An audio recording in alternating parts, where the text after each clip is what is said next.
So today is on computer design.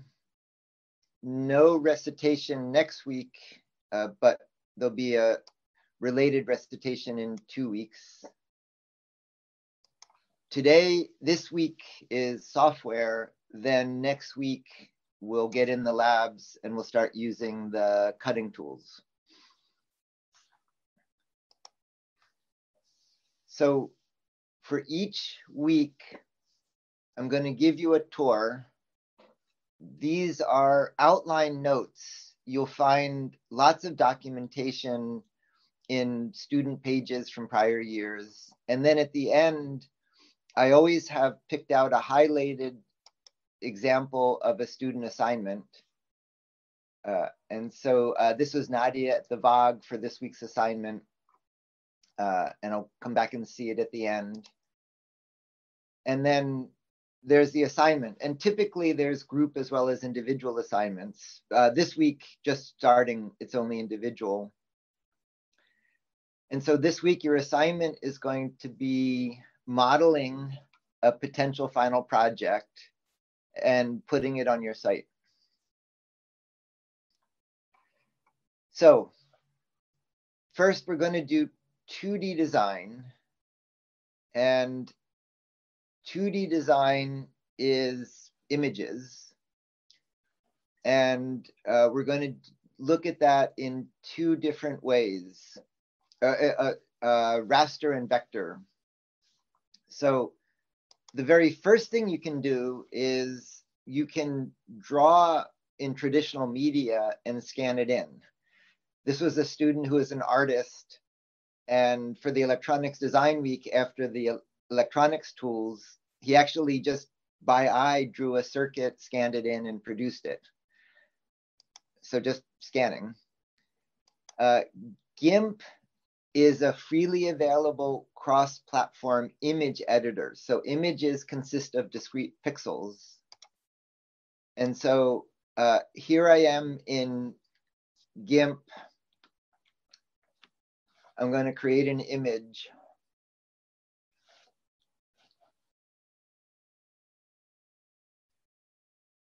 I'll fill that with paint.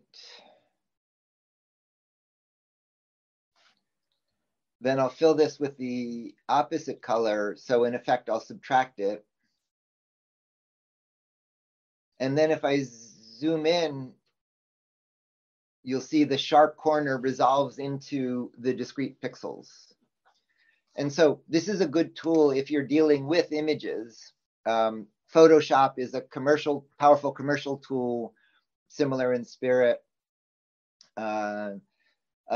This is a really nice painting tool that emulates, freely available painting tool that emulates different sorts of medium to draw on and paint or ink. Then this is a really useful tool. This isn't for drawing images, it's for converting images. And it converts any kind of image to any kind of image.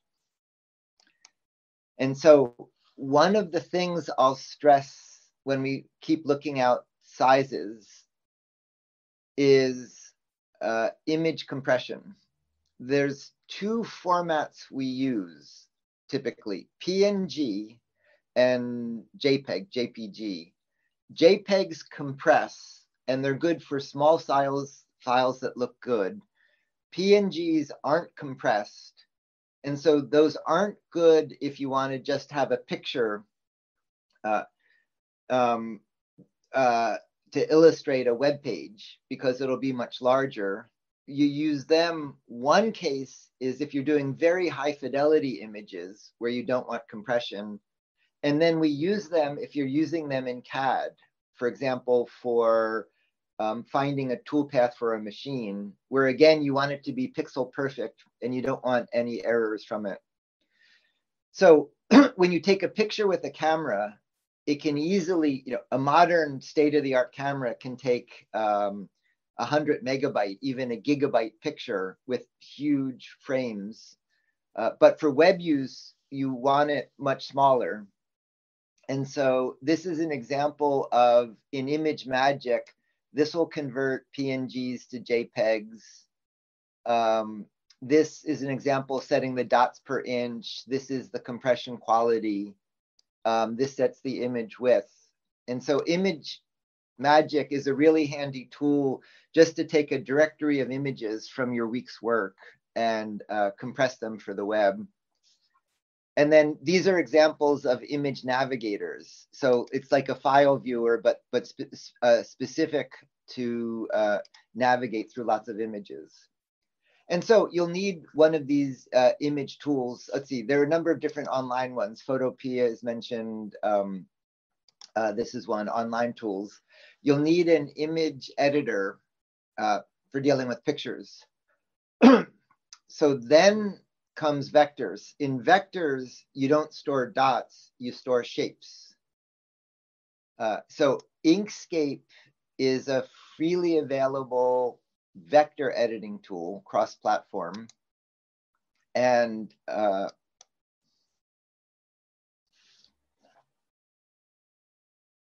so here, what I'm going to do is, in GIMP, I just drew one object over another. Here in Inkscape, I'm going to do a Boolean. A Boolean is a logic operation where you can add a shape or subtract a shape or intersect a shape. So I'm going to take I'm going to take one shape, subtract it from another shape.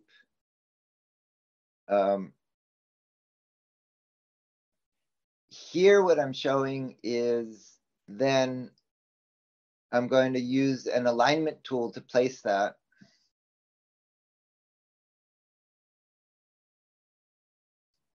Then I'm going to clone it. And cloning means I don't just copy it, but I make a copy that stays linked.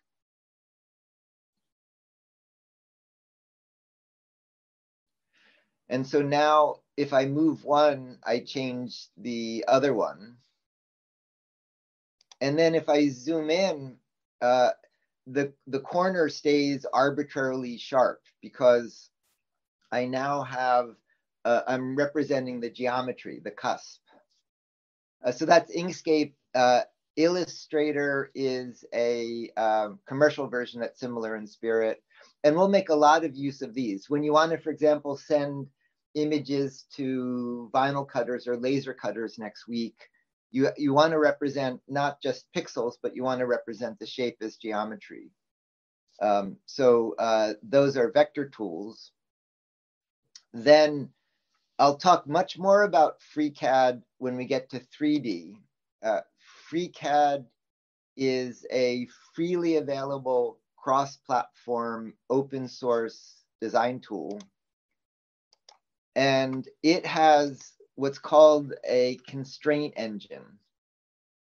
So now I'm going to do what I did in Inkscape, but I'm going to do it in a much more advanced way.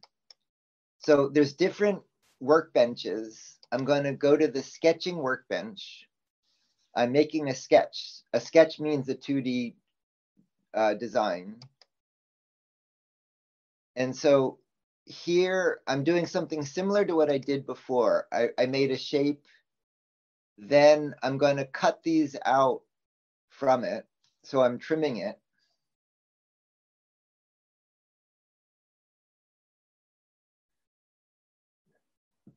Now, if I move one, nothing else happens. But now what I'm going to start doing is this row of icons, and they're also in the menu, are constraints. And there's many different ways to constrain. So the first thing I'm going to do is an equality constraint.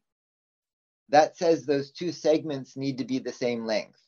So now if I move one, they're the same length. I'm going to do that there. So now those follow each other. I'll do another one here. That'll center everything. Then I'm going to do a length constraint, and I'm going to say how long that is and enter the dimension. And so now if I edit that constraint, the whole design moves around it. And so you can constrain points on lines, curves touching, tangent, angle. More than we're going to see a lot of this in the coming weeks. Rather than just you clicking and dragging to make everything, you can express more complex shapes by constraints in how they're assembled. So that's design in 2D. In 3D, this is a link to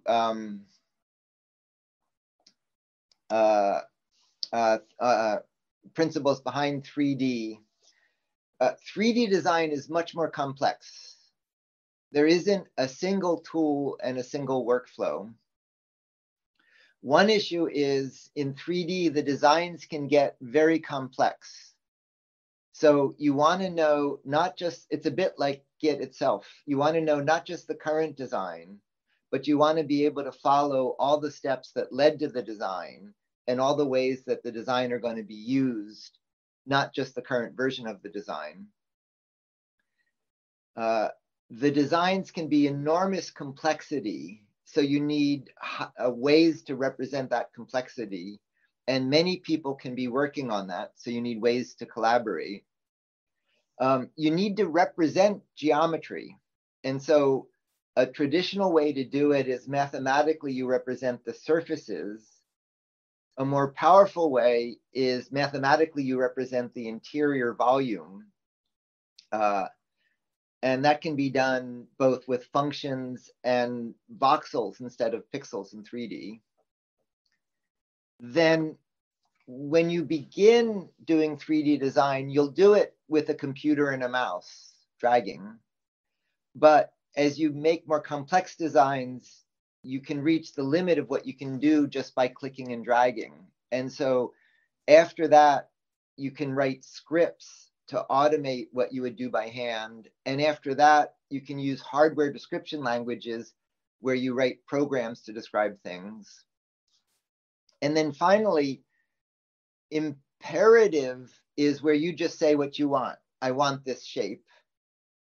Declarative is rather than giving the shape, you say, I want something that fits in my hand and transfers the forces and can cut a wire.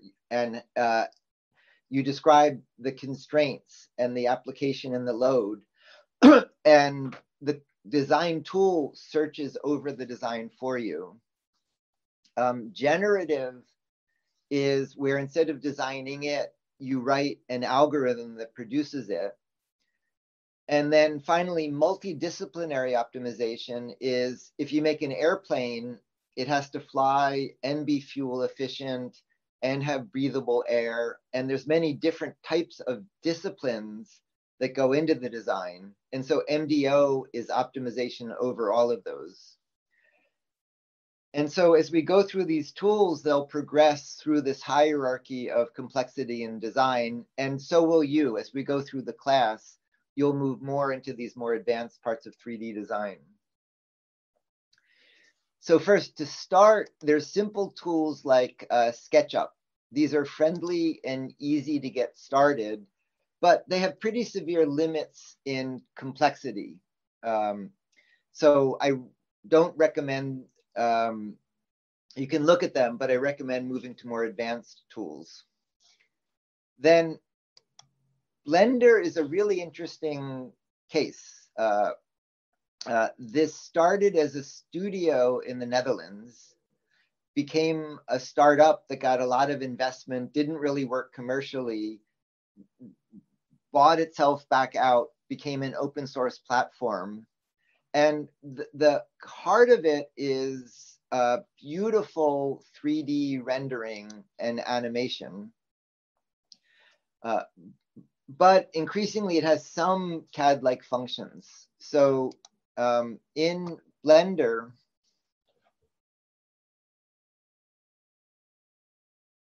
here, right now, what I'm going to do is I made a cube. I'm subdividing it to make it higher resolution. And then I'm going to use a series of sculpting tools. And this is one mode. And so now I'm pushing and prodding on it like it's clay.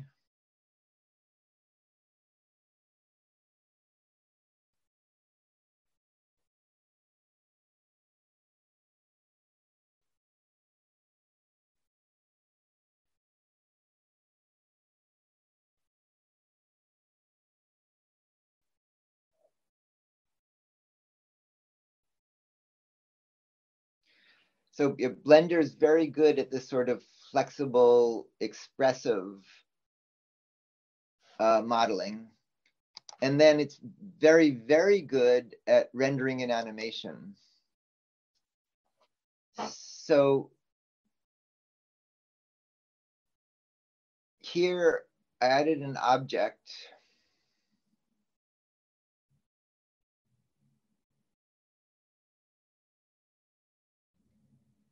Then I'm going to turn on a real-time renderer. I'm going to pick the renderer, and then I'm going to select material properties.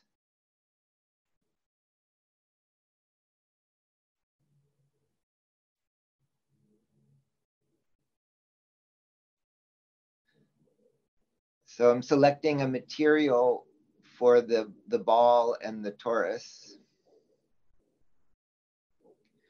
Then I'm going to make a little movie.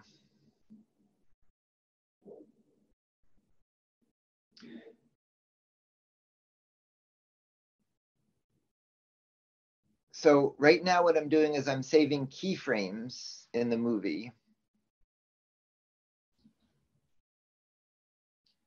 And now if I play the movie, I bounce the ball.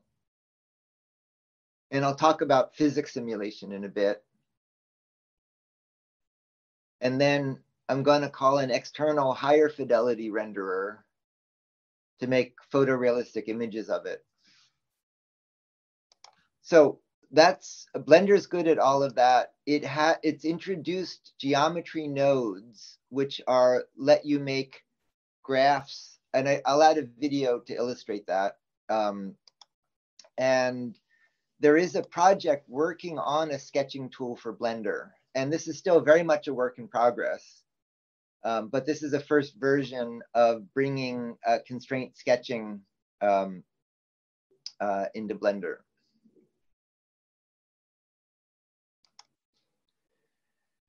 So that's Blender. ZBrush is a commercial tool for sculpting, like I showed you. Rhino is popular with designers, commercial tool. Grasshopper lets you make data flow graphs of nodes. I'll show you examples of these later for how you make designs with it.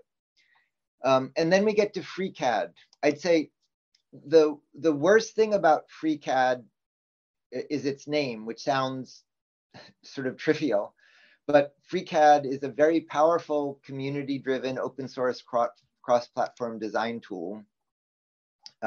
After this, I'll talk about, well, actually, let me talk about some other commercial tools first. From Autodesk, there's a sequence from AutoCAD that's really, I don't recommend it for anything new historical, to Inventor to Fusion. Fusion is a commercial tool, fairly expensive commercially, but they have very generous terms for education and for startups. And Fusion, when we get to other steps in modeling and manufacturing, Fusion is really beautifully integrated. And then SolidWorks is a workhorse for engineering design. It's particularly good at teams collaborating on complex designs. That's native Windows only, but XDesign is a version. Ooh, let's see. They must have moved that link. I'll fix it. XDesign is a version that works in the cloud. And then Onshape is, if you're familiar with something like Google Docs, Onshape is like sort of Google Docs for CAD. It's only in the cloud. It runs in a browser on any kind of computer that just has a browser, and is very good at multiple people working in a document. So all three of these are heavily used commercially.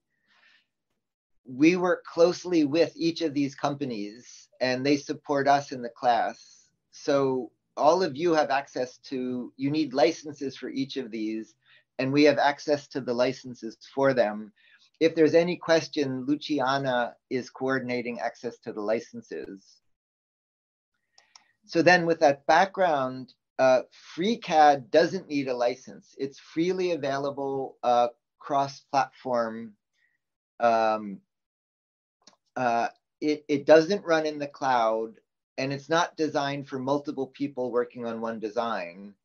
But other than that, it does everything that we need. So I'm now going to spend a while going through many different examples of a design tool. And what I'm going to show you in FreeCAD, you can do in any of these tools, but I'll do it in detail in FreeCAD. So the first one is, it has a notion of workbenches. So each of these is a mode for the task you're doing, and it changes how it presents based on the task. And it's very extensible. So many other people have contributed open designs for workbenches. And there's many of them, many of the additional workbenches I'll be showing you that we'll be using. One for assemblies, for example. This is a convenient one for manipulating objects.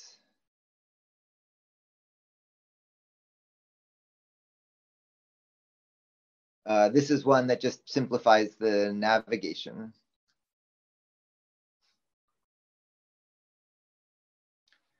So just, that's workbenches. So then next comes a key concept of snapping. It's hard to position things precisely with your mouse. And so snaps are ways to make relationships. So right now I'm in a drafting workbench. If I take an object and move it, I can move it. But now I'm going to turn on the snaps. And if you look at these menus, one snap says I have to be quantized to the lattice. One snap says I can only move horizontally or vertically. One snap says I have to be on a face. One snap says my corners have to touch. And so there are many different snaps you can do to set relationships between parts. Then in Inkscape, I was just painting. Each object in this design space has coordinates. And so I can manipulate an object. And then if I go into the object, there's a data view, and this gives me all the data associated with the object. And I can edit its data directly to manipulate the object.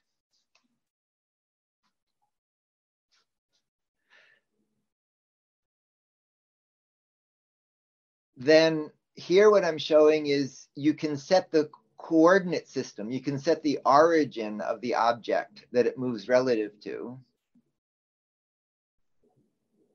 And so here I'm going to snap the origin to a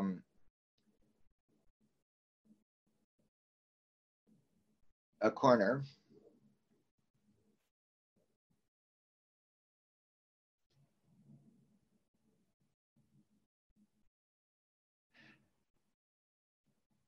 So then here I'm manipulating the object. And relative to where I put the origin of its coordinates.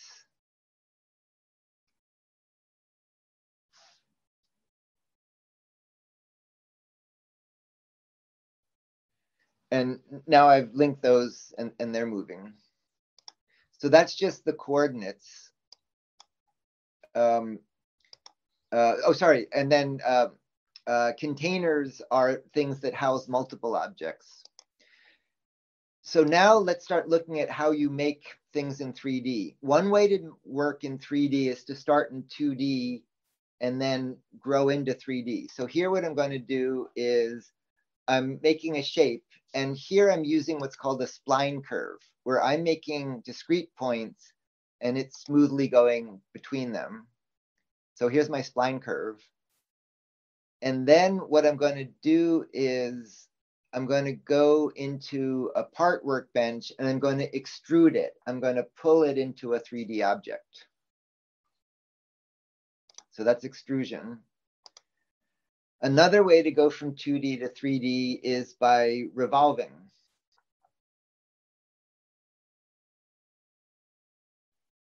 So here I'm making another spline curve.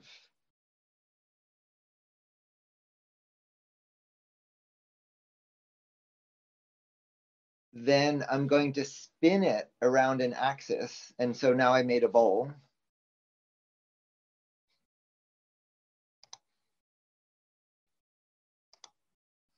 Another way is lofting. So here, and this is related to, for example, boat building. I'm going to make some profiles, and I'm just going to do 2 here, but you could have many more. So I've offset these, so they're at different distances in 3D, and you'll see when I rotate it. And then I'm going to do a loft, which is asking to smoothly go between those 2 profiles.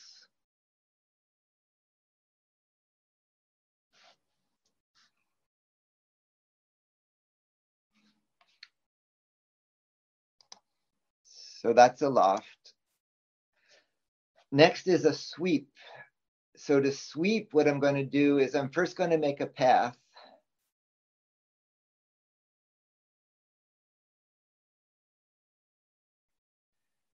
Then I'm going to make a shape.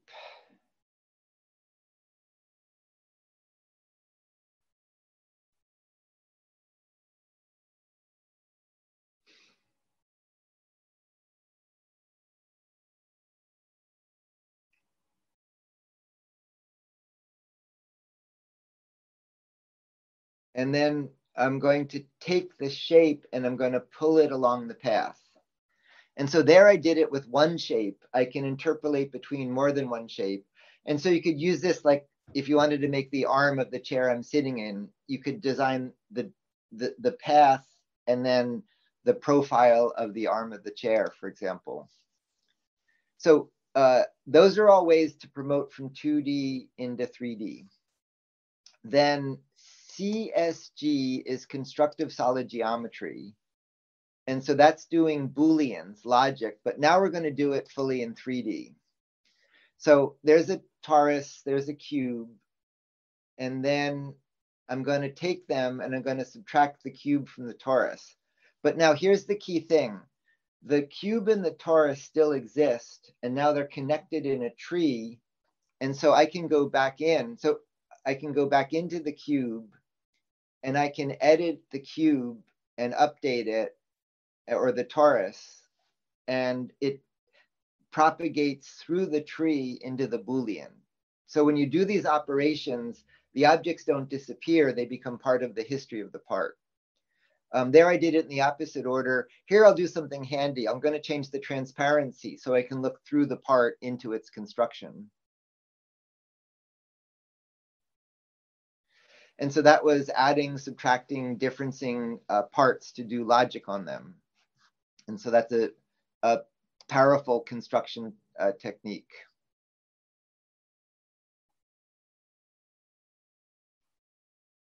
Let's see, next is symmetry is really important in design. When frequently your designs have symmetry.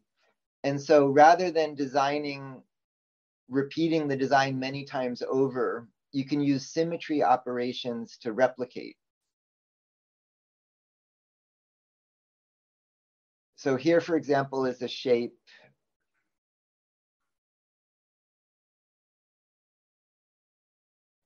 I extruded it, and now I'm going to reflect it.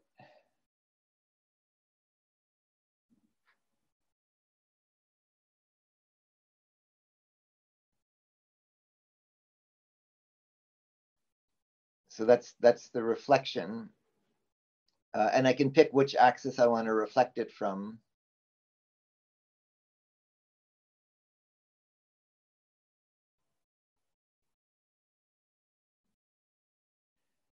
And now if I go back, see, I'm combining those into a single object now. But then if I were to go back and edit the original object, it would propagate through the symmetry. Oh, see, I'm reflecting that in another direction. So I'm going to go back into the sketch. And if I change that, just that one detail in the sketch, the whole thing updates. I don't have to update all 4 times, but it goes through the symmetry operations. So that's symmetry. Next, padding and pocketing is frequently you have a sketch that you want to do on another object. So I'm going to start by making an object. Then I'm going to pick a face. And I'm going to make a sketch, not in anywhere, but I'm going to draw right on that face.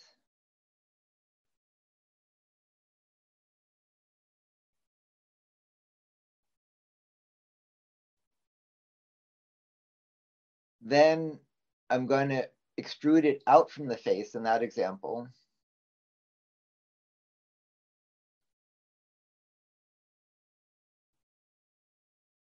So now I'll pick a face of that object.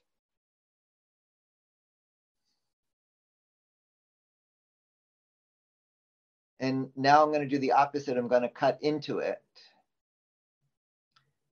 And so it's building sketches, but rather than doing each one separately and then linking them, I can pick faces and draw and build up objects that way. So that's padding and pocketing.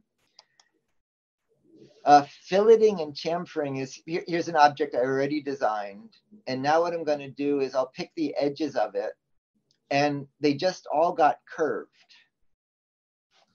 That was a fillet. Here I'm going to do a chamfer where they all get faceted.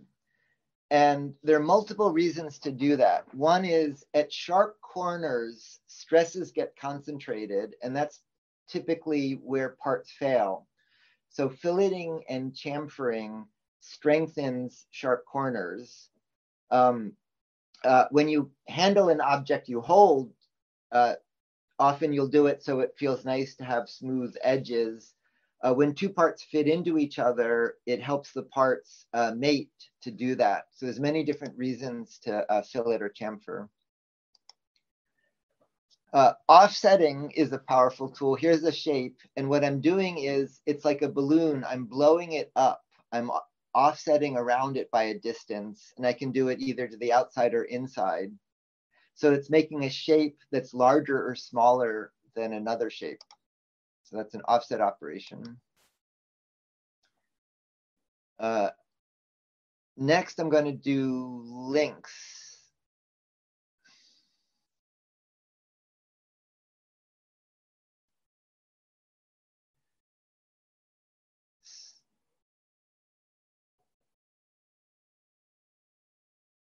So I'm going to take this cylinder.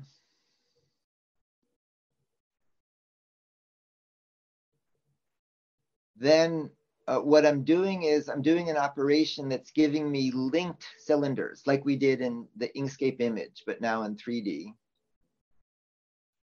So then I'm going to position these.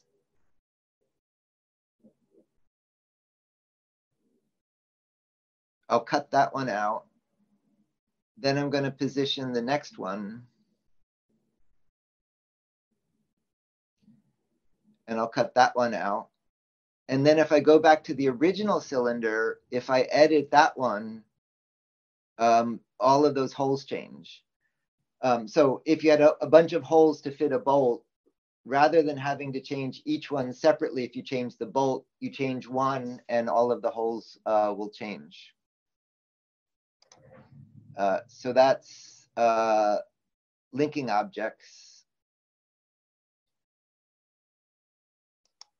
Then we had done constraints in 2D. You can do constraints in 3D.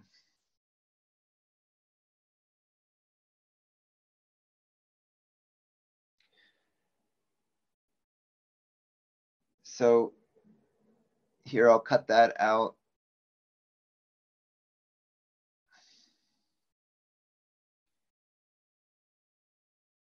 Now, what I'm doing is I'm sketching on a face, but I'm using the external geometry.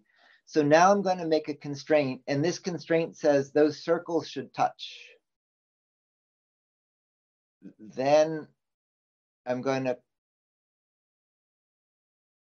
extrude that and cut it out. Now, if I go back to the original sphere, what's going to happen is very powerful. I changed the sphere size. And what just happened is the sphere got smaller. It went through the Boolean. The Boolean went to the constraint that went to the sketch, that went to the extrusion, that went to the Boolean, and all of that updated through the 3D constraint.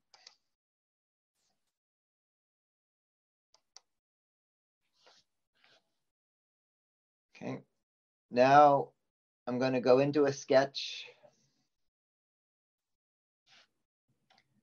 And a powerful tool is in sketches, you can draw things you see, but you can also draw things you don't see but help limit the sketch. So here what I'm going to do is I'm going to switch into a construction mode where these lines aren't visible. They're not part of the design, but they're part of the logic of the design.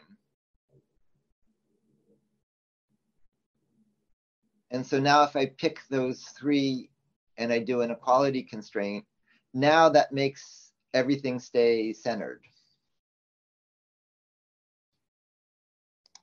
So that's using a construction. Then we went from 2D to 3D. Sometimes you need to go from 3D to 2D, for example, to cut something out. So one way to do it is by projection. So here what I'm doing is I'm going to take these faces and you see they're getting projected down onto the 2D surface. So it's a 2D projection of a 3D object.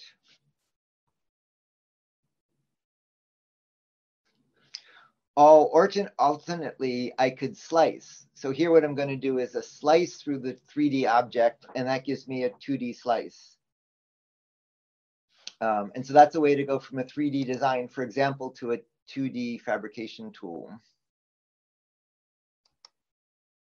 Frequently, you want to align things in 3D, like we saw in the 2D images. So here I'm going to use an alignment tool. And that lets me, I'm going to pick a face and I'm going to say, put it on that face. I'll say, put that one over there.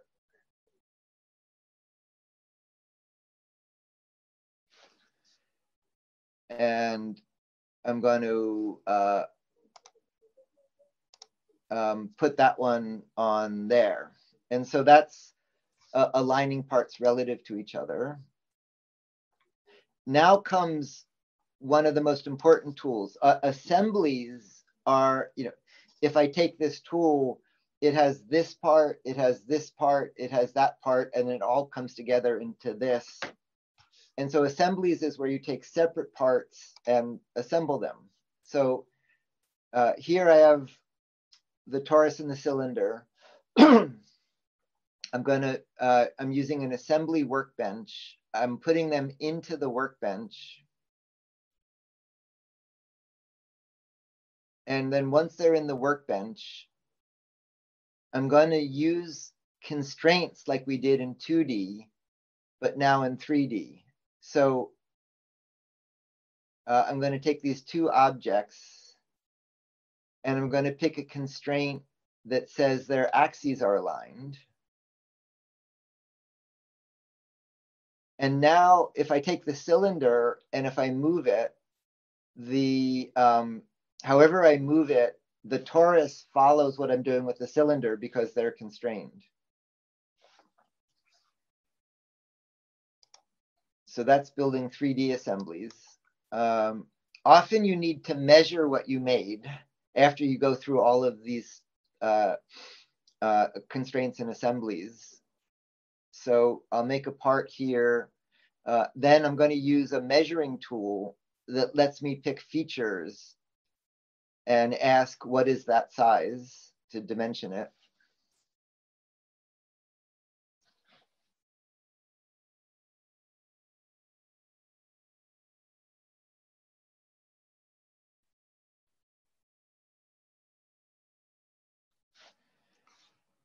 So that's doing measurements within it. Another way to go between 2D and 3D is folding and unfolding.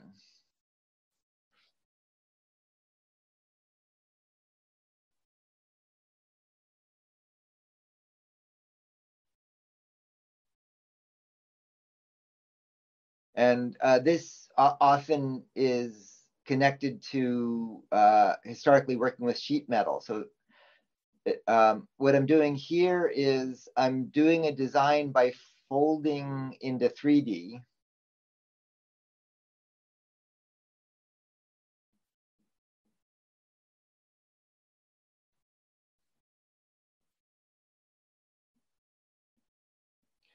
And then once I've done that, I can flatten it and I can unfold it into 2D to make, for example, on a 2D tool that I then fold into the 3D design.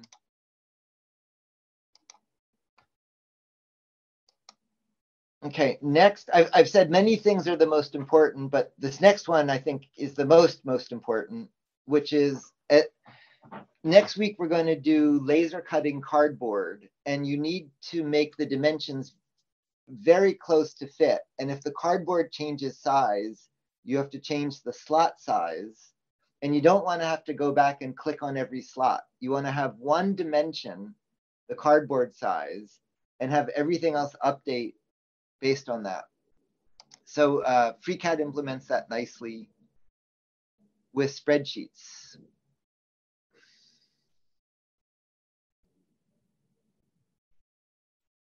So I'm going to add a spreadsheet, which is where I store parameters, and I can have formulas. So I've got a radius.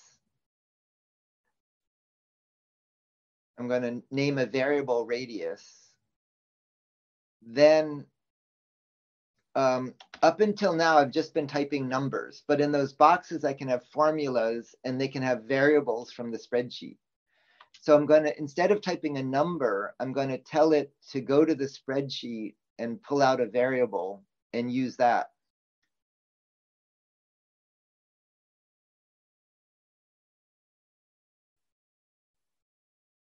So now if I edit the spreadsheet, those objects update.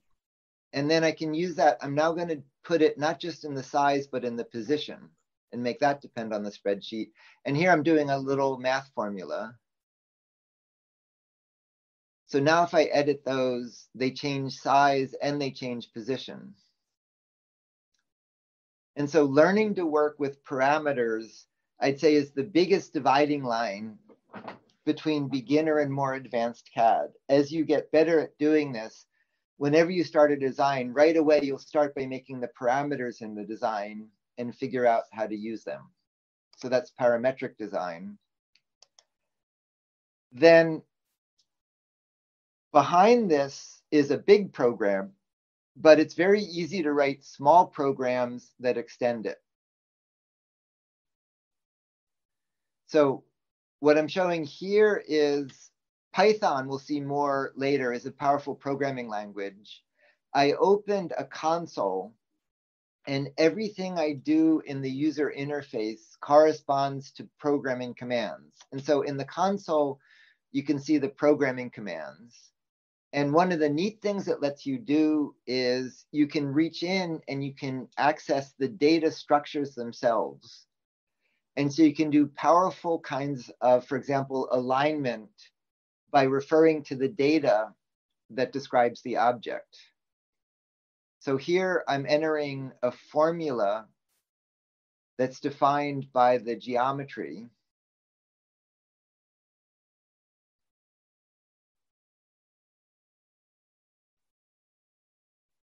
And so now if I go back, if I edit the cube and update it, I've made a relationship using the programming window between those components. And once I've done that, I can write little programs. And so here I'm showing many people have shared these and you can look at them. So I'll show 2 examples. These are little programs other people have written. So here's one, for example. If I run it, this did that generation. And if you look at it, here's the code. Here's a little bit of code that makes that shape. And then Here's another example.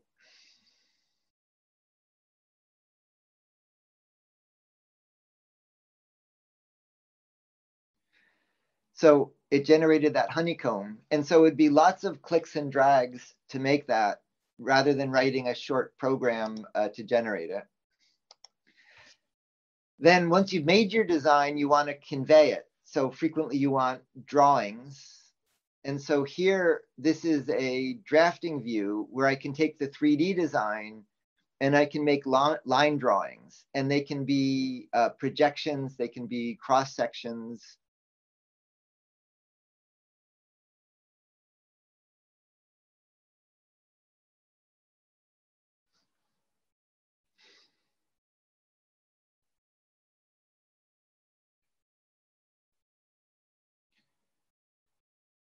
So even though it looks like old-fashioned 2D drafting, it's linked to the 3D geometry. And then if I go back to the original CAD and change the CAD, all of my drawings will update to follow. So that's creating drawings from it. Then FreeCAD is linked to a renderer. It's not nearly as powerful as Blender for rendering, but you can, it's getting better. So simple thing just built in is you can pick colors, but beyond that, there's a rendering workbench. And the rendering workbench lets you pick material properties. So I'm going to set up a renderer.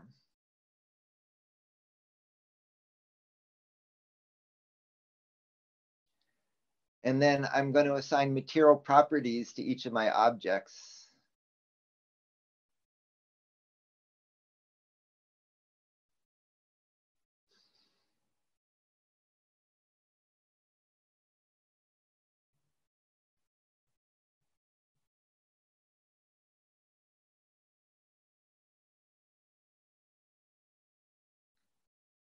And now I ask it to render it. And now you can see the glass refracting in the stone and the wood. Blender can do that in real time and photorealistic, but you can do moderate rendering. In the same way, FreeCAD has an animation workbench. Here, let's see.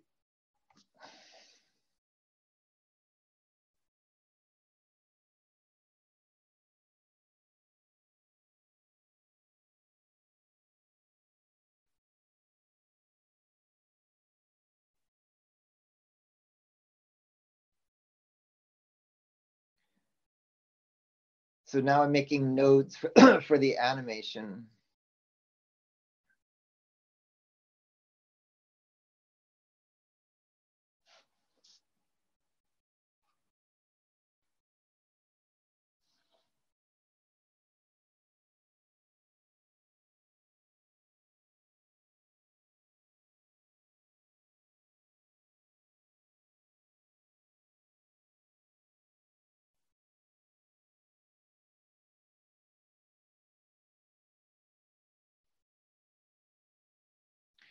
And then I'll link these.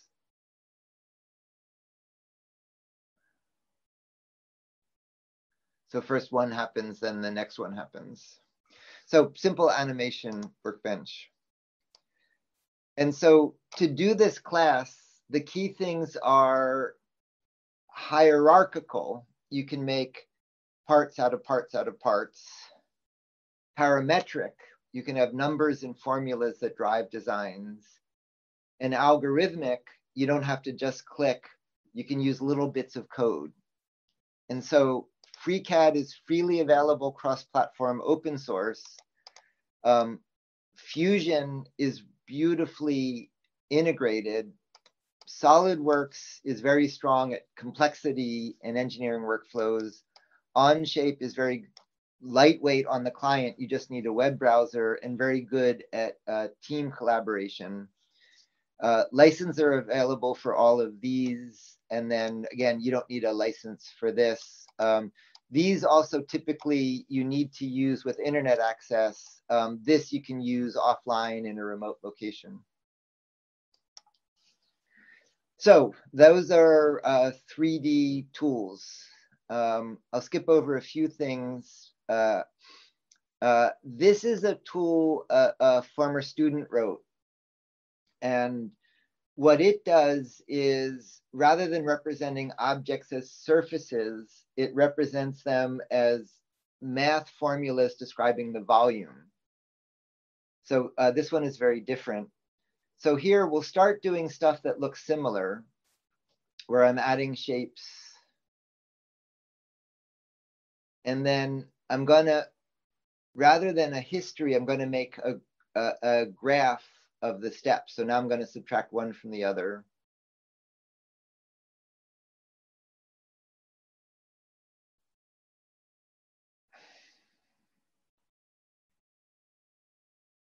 So far this doesn't look very different, but you'll shortly see what's very different. So in this graph representation, this is how I copy an object and then I subtract it again.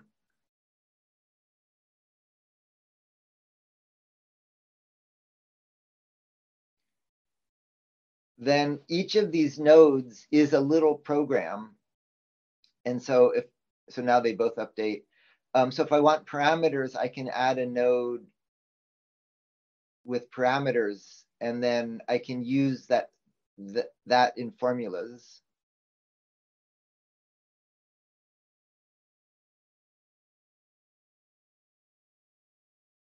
So I'm going to use that parameter now in a formula down there, and then edit it. And that's similar to Grasshopper, for example.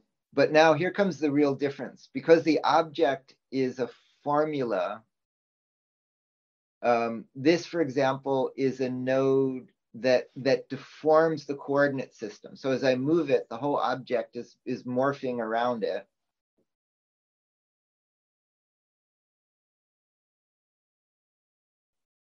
Then I'm going to do something that's very different, which is, because the object is a formula, there's a notion of shapes in between other shapes. So now I added a torus.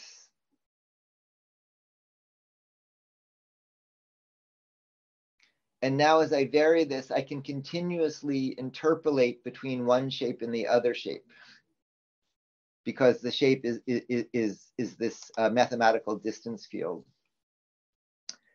And one final thing, there are a number of different versions. GrabCAD is one of them. What this is a viewer, but what it lets you do is put a viewer in your site to actually interactively view your 3D designs. So all of that is 3D design tools. Then one of the banes of 3D design is moving information between programs. So we'll use STLs as a format for 3D printing, but that just has triangles. It loses the object history. OBJ is an Autodesk format that many of these programs can read and write. STEP is a standard, a national standard that's commonly used in engineering. These two are used in computer graphics. So those are ways to export from one program and read into another, but all of them, none of them are perfect. All of them in some ways lose information when you go between them. McMaster-Carr is an engineering vendor, and one of the beautiful things they do is almost every part they sell has a CAD model. And so if you browse their catalog, you can use that to get lots of CAD models that you can use. And then FreeCAD also maintains a library of all sorts of CAD models of all these different things. Unreal, Unity are commercial game engines, and Godot is an open one. if you play any video games, you're typically using these to play your game, but all of them let you create assets and render them. And so you could do the whole class entirely in the game engines, the programming as well as the design. And there, the rendering isn't a separate step. It's real time in the environment. VR and AR, this is rapidly moving. So these are all versions of augmented reality is where you look through a phone or glasses and you see the real world with things added to it. VR is where you see synthetic worlds. And these are all versions of design tools where instead of designing by looking at a computer screen, you design using VR and AR tools. And so these are rapidly maturing. Then comes simulation. So frequently, before you build something, you want to model what it does. Blender has a powerful physics engine built into it. It can model fluid, forces, particles, all sorts of things. And so here's an example of that. I'm going to add some objects. And now I'm going to give them properties. So I'm using the physics engine to assign properties to them.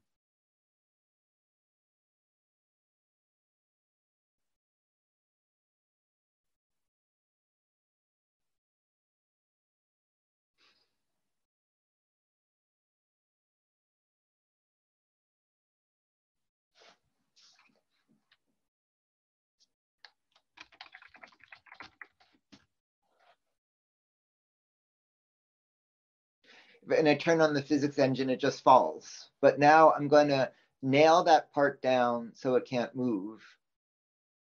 And now if I run the physics engine, the chain swings. And if I move the end, I do it. I didn't have to figure out how to animate that, just the physics engine does it. And so if we had the example of the table with the counterweight coming down, instead of laboriously modeling how to simulate that, you could just run that in a physics engine. Let's see. Serban, you're noting GrabCAD. Yeah, I've got GrabCAD linked here. And so the physics engines, they've really matured so they can do fabric, they can do particles, hair. It's not quite high fidelity. It's more for graphics than physical reality. FreeCAD has a link to an open source finite element program to do high fidelity physics. Fusion has one of the best integrations. Fusion has very powerful finite element modeling, which is a common kind of physics modeling built into it. And then COMSOL is a particularly good commercial. This essentially models all physics: electric fields, magnetic fields, heat, so everything but relativity and quantum mechanics. Okay, two more topics. You're going to be producing sounds and videos, so you need to edit audio. Audacity is a freely available cross-platform audio editor that lets you filter, mix, chop, slice audio tracks. So you'll need a tool like that. These are tools for music synthesis. GIF is an old format that can handle multiple image frames. Don't use GIFs for video. It's a terrible format. It is good if you need a few frames of like something toggling. For video, I'll talk about formats in a minute, but you're going to be generating a lot of video. So small clips of a few minutes we want in your repository. Hour-long videos are too big. We link to them. But you're going to do a lot of video editing. So I like CAD Live. And a few years ago, these weren't nearly as mature. CAD Live is a freely available cross-platform open nonlinear video editor, meaning it lets you bring in videos, audio, make multiple tracks, and then make timelines of transition and fading and compositing, add titles, add effects, and lets you do very powerful video editing. So that's what I use. And there are now a number of different open video editing tools that can do all of that. Michael's asking about free ambient music. I know those exist. I don't have a recommendation. I'm not sure what comes up.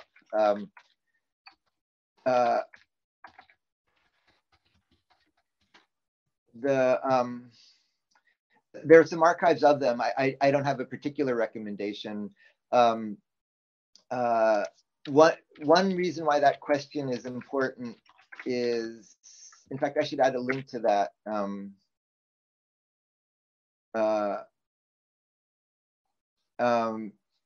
I see. Let's see, let me make a note. This is an archive from YouTube. If you use copyrighted stuff, increasingly now platforms will reject it. If you try to post it to YouTube, it'll say you don't have rights to use it. So these are freely available tools. These are commercial tools. And then FFmpeg is like ImageMagick, but for video. So it can convert any kind of video to any kind of video. Then the platforms, different operating systems, different versions have different licenses. So MPlayer is one and VLC is another. These are media players that can play any known format. And then we get to when you want to put video in your page, you used to have plugins for that. Now, HTML5 extended web pages to include video, but not all video. There's a subset of video that you can play in HTML5. And so here's an important cheat sheet. I recommend using MP4 as the format. It's a container. In that, you plug in different codecs. And if you choose the right ones, web pages can play it without plugins. So throughout this class, I've been playing videos. Those are all encoded to the web for MP4. So this is FFmpeg. You input your video, and it can be just about any format. Then here I'm saying I want to use the 264 video encoder. I want to use the MP3 audio encoder. And then here I'm saying vary the bit rate to match a desired quantity. Here I'm saying do it at a fixed bit rate. This is an example where I don't have audio. This is an example where I want to crop, so trim sides off. This is an example where I trim time. This is an example mixing audio and video. Here I'm actually moving them relative to each other. Here I'm taking a series of images and turning pictures into a video. And so when you go to the class pages, if you look at any of the videos, you'll see there's my desktop, there's all of you, there's me. All of that's done just by calling FFmpeg. And so with these commands, you can produce good quality videos at a few megabytes a minute. And so your demonstration videos that might start much larger, these are the commands to compress it down so you can fit the videos on your web page. Then I've shown you many screen grabs. This is the tool I use that records what I do on screens to make videos. And finally, this is a really powerful tool I mentioned before, but mention again here, that turns your computer into a broadcast studio. What this lets you do is take multiple sources in. which could be from files or from cameras or from the internet, merge them, place them, and then send them out in many different ways. So for example, you can have multiple cameras acting as a single webcam or other sources replacing your webcam. So powerful tool for that. And finally, we get to AI. This is the biggest change happening as I talk in real time. So this has changed very quickly. Let me start with one example that was really striking. In the 3D printing week, the assignment is to design something that couldn't be made subtractively by cutting. And intentionally, as kind of a provocation, one of the students in the class asked an AI engine for a surreal teapot. It made these images. He did a little bit of work to turn it into CAD. That's a render. And then this is a print on a high-end 3D printer. And so the question is, did he even do the homework for the class? So I asked him and a few other students to do a recitation on AI. And so these are slides from that recitation. And in it, like, for example, this is me on the space station. This is me working in space. This is me with famous people, more famous people. Me with robots. I'm a DJ. I climb buildings. You probably didn't know I played in the World Cup. And so all of that is being done by the AI engines. And they're trained on essentially just the internet. They devour all the knowledge on the internet. These are 2D engines. There are many of them, but well-known ones. One is Midjourney. That was used to do what I showed you. DALL-E is another one. Stability diffusion is another one. So yeah. See if I ask for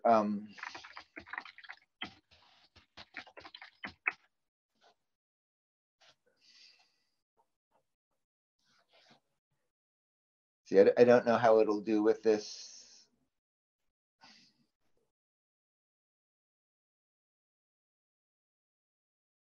So so that's me with wings. So these generate 2D images. I'm going to mute. And they can be very good. I was with an artist recently, and in a meeting, we showed it to her and asked it to create more for art. And she was shocked because she thought it did a good job of making what she would make. Now, all of those are just images. There's no geometry. But this next group, and this is a very active research field, is building 3D geometry.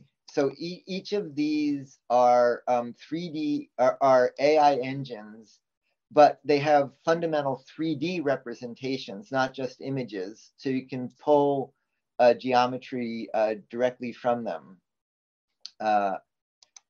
And let's see, I see a bunch of links in the chat. There's an MIT museum has an exhibit around that. We're going to see AI again in programming week, where the AI engines are very powerful in the programming. They can do remarkable things. They can also do stupid things. So like in this recitation, this was a funny example where so this talks through some of these different tools creating the full 3D engines. But one amusing example I recall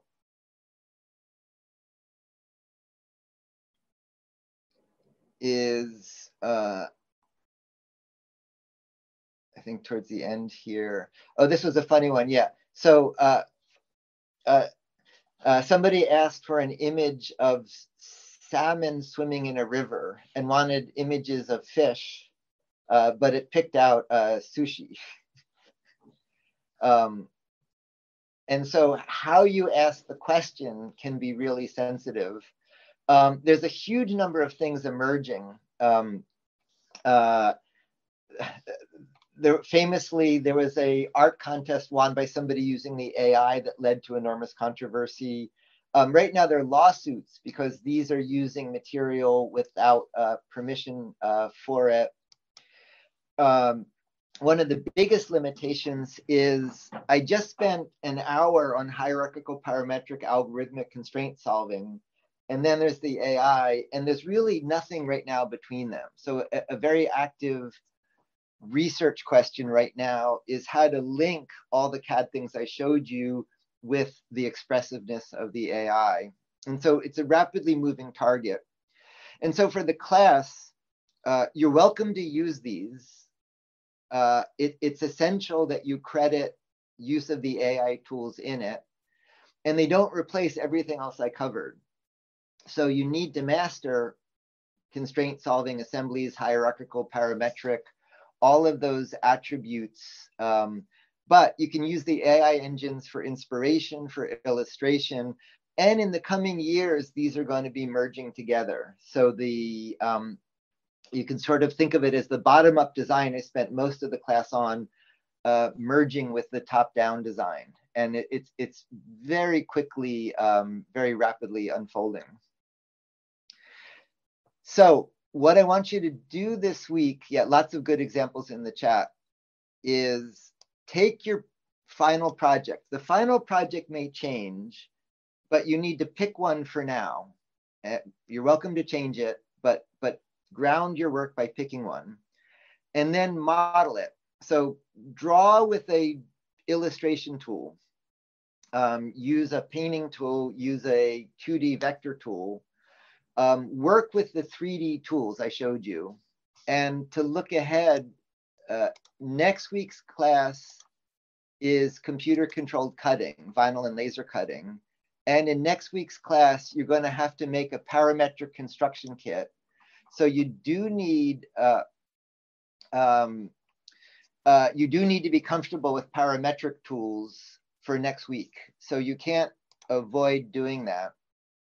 But then from there, you can do renders, you can animate, you can run one of the physics simulation. I want you to represent it as many different ways as possible. Then compress your images and videos. So back up here, this was a cheat sheet for image compression. Down here, I had a cheat sheet for video compression. Get them down to web size and then post them on your site. So yeah, Luis is noting we're going to need an assignment on AI. It's not a separate topic. It's going to be sprinkled throughout. In 2 weeks, in the programming week, I'm going to talk about the use of AI tools in programming, which once again is very powerful, but also very dangerous. These tools do what's referred to as hallucination, where they make stuff up, and they mix stuff that's exactly correct with stuff that's nonsense. And again, it's a very active research of navigating through that. So rapidly unfolding. Okay, so looking ahead, no recitation, open time Saturday. Your own, many of you are part of regional reviews, and then be ready for the random review next week. And let me just repeat again, for next week's assignment, you need to be able to do parametric design. And so for this week, pick one or more of the tools, but really work through hierarchical, parametric, algorithmic, get comfortable with all of that to be ready for next week's assignment. Okay. Any final questions or comments?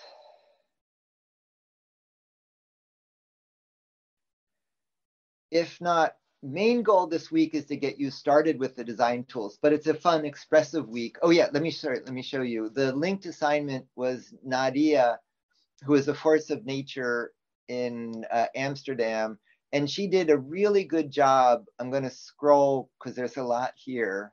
She worked very hard.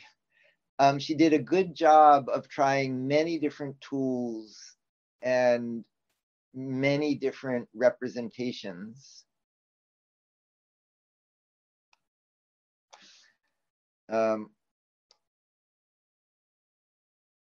Still scrolling. So you don't need to do all of this work every week, but this was a good example of a tour through the assignment as an illustration. Licenses are available for the class. Coordinate with Luciana to get licenses for the commercial software. Your lab should be in touch. If you're not sure, reach out to Luciana for the licenses.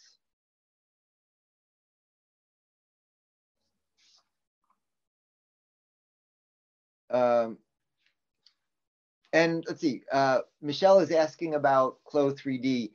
You're not, you'll see each week I'm going to illustrate, but not bound. This is a tour through tools. Each week we add some more, each year through we add more based on what people use. You're not limited to these tools. You're welcome to use whatever makes you happy. And in the review each week, we go through who used what tool and share experience. So feel free to experiment with tools I didn't mention. And if you like them, next week, share them with everybody. Okay, happy design work. I look forward to seeing your designs next week. Bye-bye. Bye-bye. Thanks, Bye. Thank you.